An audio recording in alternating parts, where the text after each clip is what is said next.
ক্ষমতাচ্যুতদের বিষয়ে সতর্ক করে দিয়ে তিনি বলেন, তারা কি চুপচাপ বসে থাকবে? তারা চেষ্টা করবে তোমাদেরকে আবার দুঃস্বপ্নে ফিরিয়ে দিতে, শান্তিতে তাদের রাজত্ব আবার চালাতে। সালাম নমস্কার দোস্ত।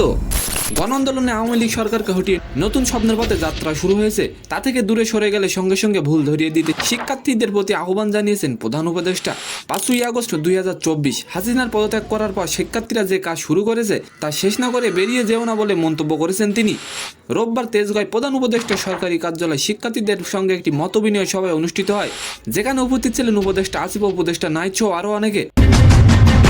এই সভায় ডক্টর মোহাম্মদ ইউনূস শিক্ষার্থীদের উদ্দেশ্যে বলেন, যে যত পরামর্শ দেয় এটা থেকে তোমরা বেরিয়ে আসো, সে পরামর্শ তোমরা গ্রহণ করবে না। তোমাদের চিন্তা স্বচ্ছ ও সঠিক। যদি আমরা এই স্বপ্ন থেকে দূরে সরে যেয়ে যদি কোনো কাজ করি, আমাদেরকে স্মরণ করিয়ে দেবে।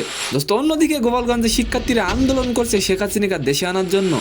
দোস্ত, প্রধান উপদেষ্টা আরও বলেন, ভুলক্রমে যদি আমরা কোনো কিছুর সীমা অতিক্রম করে ফেলি, তোমরা আমাদের সঙ্গে সঙ্গে জানাবে। এই শপথ নিয়ে আমরা একত্র হলাম। ক্ষমতাচ্যুতদের বিষয়ে সতর্ক করে দিয়ে তিনি আরও বলেন, এতদিন চুপচাপ শুয়ে শুয়ে তারা স্বপ্নের মধ্যে ছিল, স্বপ্ন দেখছিল, আনন্দ সহকারে লুটপাট করে যাচ্ছিল। হঠাৎ তাদের ঘুম ভেঙে গেছে।